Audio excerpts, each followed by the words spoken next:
The BCM game of the month for October 2011 comes from the FIDE World Cup, which is currently reaching its climax in Khanty-Mansisk, Siberia.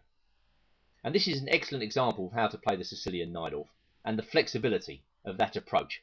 It's a game between Judit Polger playing white and Lenier Dominguez playing with black. Well, Polger kicked off with her habitual e4, and we quickly reached the Najdorf position after c5, d6, white opened up the centre, takes, knight f6, knight c3, and now a6. The Najdorf remains one of black's premier winning weapons against 1e4. And the reason many really strong players like it is that black has a lot of options on the table. Black retains flexibility with his pawn structure and elasticity with the deployment of his minor pieces. We don't know whether black is going to play e5 or e6, b5 or b6. He may play with g6. He might put his queen's knight on c6 or d7. The queen's bishop may go to d7 or b7. Similarly with the king bishop. And this is what a lot of strong players like. There's a natural flexibility in the black camp, and the black formation is very adaptive. Black is waiting to see what white's doing, then he reacts accordingly. Well, Polger needed no further invitation to play one of the more interesting systems, and she played bishop e3, whereupon Dominguez responded with e5. And of course, if white could go bishop b5 check now, then black would start to suffer on the light squares. So the first point of a6 is seen. It's perhaps slightly surprising now that Polger stuck with a positional move, which has been quite popular recently, knight f3. Of course, the other move here is the more aggressive knight b3, which would lead to what has come to be referred to as the English attack, but which in fact was a system refined and perfected by the American grandmaster Robert Byrne back in the 1970s. White usually follows up knight b3 with f3, queen d2, and a kingside pawn advance.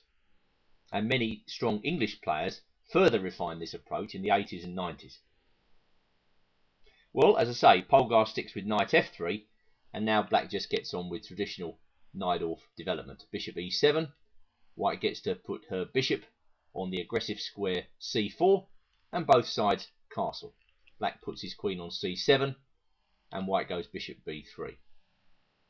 So white depends for effect in this position on control of the d5 square. If white can maintain and sustain control of the d5 square, then black usually gets a passive game. But with bishop e6, Dominguez challenges that plan immediately. In general, white has struggled to get any particular advantage from this position. Black is pretty solid and can start to create counterplay on the c-file with the help of rook c8. And this is what Dominguez played. It looks slightly peculiar to delay the entry of the knight on b8 into the game, but black is preparing immediate counterplay on the queen side with b5, and he's saying really to white that he doesn't quite know where he wants his knight yet. Is it best placed on c6? Is it best placed on d7? And he's keeping the rook on a8 should the action take place exclusively on the queen side. Black will be looking to push those queenside pawns as far as he can in this position and start counterplay down the c-file. So white continues the battle for d5 by playing bishop to g5, and now I think black does want his knight on d7, so that if white captures on f6 with the bishop, black can recapture with the knight, maintaining sufficient control over d5. And this is why white plays rook a c1, another peculiar looking move. She simply wants to play knight d5 in this position, and she understands that if at the end of it all she's going to have to recapture with a piece on d5, then c2 needs protection. All the same, that does look like a very strange move, I have to say, rook a c1. Knight e1 has been played quite a few times. I've got a couple of games here. The game Akopian versus Morozovich, Bursa 2010, continued queen b7, bishop takes f6, knight takes f6, and then there were a series of exchanges on d5. Black tried to break free with f5, possibly slightly too quickly, and after rook a d1, my impression is that white had the better of things. Takes. White's got the type of light square dominance he wants in this system.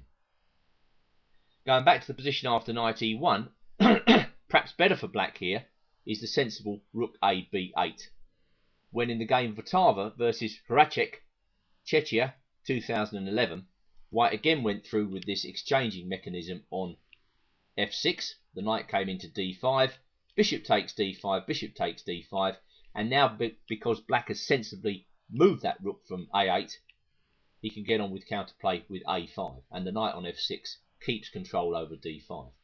Of course, the point of knight e1, all those moves before, was simply to find another way of protecting this rather vulnerable pawn on c2. Anyway, Hracek went on to draw this game in 41 moves. So going back to rook a c1, black continued with counterplay on the queen side with the immediate b4.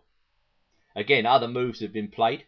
In the game Zolotukin versus Giri, or Ginka 2011, Giri played bishop c4. This seems slightly paradoxical to me, in that black doesn't necessarily want to be exchanging light square bishops in this position because it accentuates the weakness of d4. But of course black has some counterplay here. And after knight d2, rook c7, knight f1, h6, takes, knight e3. Black was just about okay after rook c6. In fact, Giri went on to win this game in 54 moves. Going back once more to rook a c1, queen a5 was played in the game Koorman versus Gallagher, Lenzerheide 2010. To me, this looks like a less logical move than Dominguez's b4. And if we go back to our featured game, b4 does seem the most direct way of countering white's plan. Well, Polger put a knight into d5, and of course black takes with the bishop here, hoping to retain as much control over d5 as possible. And if white takes back with the bishop, then I think we get the following sequence. Knight takes d5, rook takes d5, takes on g5, knight f6, rook d2, h6, the knight comes back, and now we go a5. And if rook cd1, black's got plenty of counterplay after queen c4. I know that black has potentially two weak pawns in the centre, and the d6 pawn, could fall here if it weren't for the fact that the queen was on pre. No, I'm trying to get my colours right here. Yeah. White also has weak pawns to look after. So it's not quite so simple for white just to take on d6 as he pleases. Which probably explains why, going back to the game, Polger took on f6 straight away, and after knight takes f6, she decided to capture with a pawn on d5. But now, I'm not so sure that white is better anymore. This bishop on b3, how is Polger going to reintroduce it back into the game? Well, it's pretty clear she wants to play c3, and has hopes a bit later on of putting the bishop on c2, redirecting the bishop to a better diagonal. But I think black is basically okay here, and he starts counterplay immediately with queen to d7. The point of that is to prevent bishop a4, which would be a little bit awkward because white would then be going bishop c6, and also to prepare the move a5. So white went bishop c4, and Dominguez played queen to a7. Well, another satisfactory move for black here is certainly rook c5. And if c3, we go takes, and then rook b8, queen c2, a5, with good counterplay. As long as black is careful not to let this white squared bishop into the position, then really there are no problems for him. So queen a7 was answered by c3. Black captured. Why not? He wants open lines on the queen side. And now a typical knight-off manoeuvre to improve the lot of his dark squared bishop. Bishop to d8. In my view, this is a very instructive manoeuvre. It's known in many lines of the knight-off, in the bishop e2 line. And here, black is trying to prove that his bishop in this opposite colour bishop middle game is potentially more powerful than white's bishop. And that is indeed how the game turns out. From now on, Dominguez puts in a superior positional performance. So Polger plays knight to g5 and black plays a5, staking out a claim on the queen side. White went rook f3 and black went queen to e7, just preventing against any idea of rook takes f6 a little bit later down the line. And after b3 by white, black played a4. These opposite colour bishop middle games depend on the initiative, so both players are fighting to get the attack as we go through the middle game. White could play b4 here, but it doesn't really fall in with her plans as it loosens the position of the bishop on c4. So black would probably follow up with a move like e4, rook f4, and now queen to e5.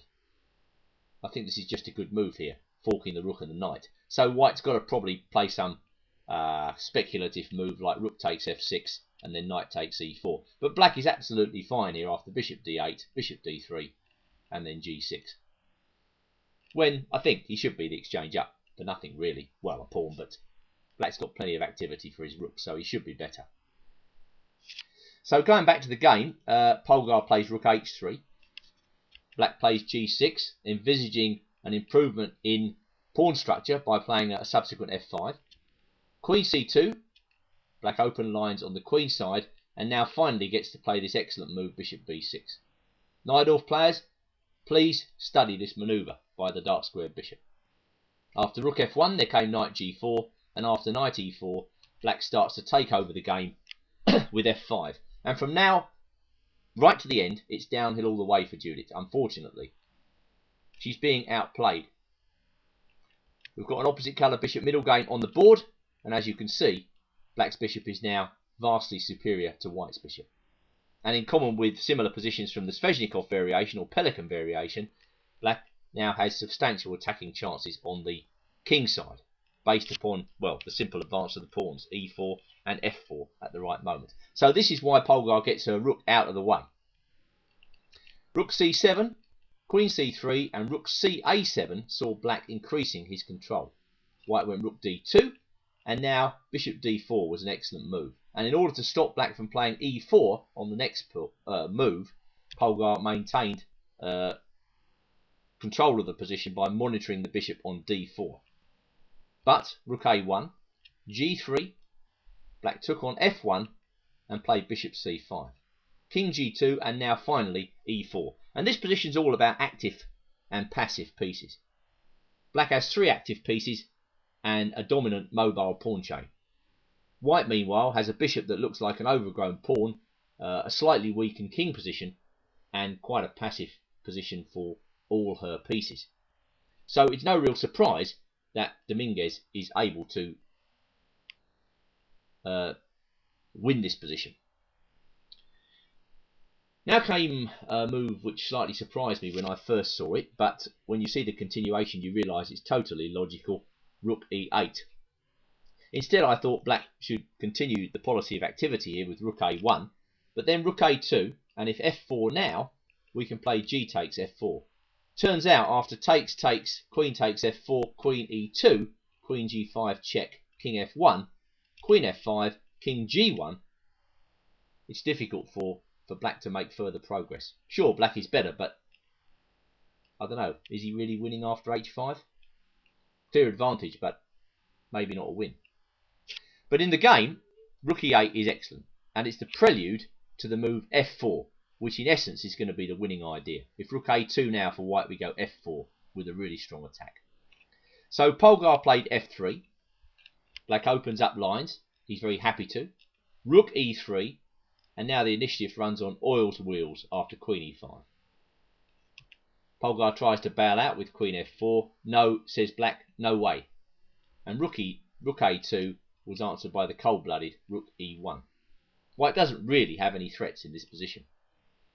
After b4, there came bishop e3, and after queen f3, black finished proceedings with rook g1 check, king h3, and now queen to g5. Threatening queen h6.